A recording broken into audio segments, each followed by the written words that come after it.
In this short tutorial, I will show you how to easily share your ETA, or estimated time of arrival, with others using Apple Maps. Sharing your ETA can be helpful when you want to let someone know when you will arrive at a specific location. To get started, open up the Settings app on your iPhone, and then scroll down until you see Maps. Tap on it. After that, scroll down a bit, and you'll see an option called Share ETA, which is turned off.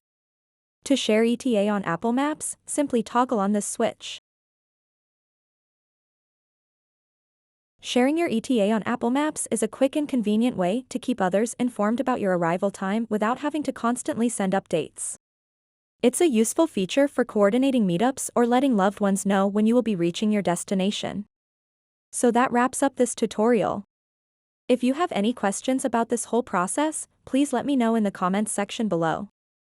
And if this video helped you out, please give it a big thumbs up and subscribe to this channel for more tutorial videos like this one.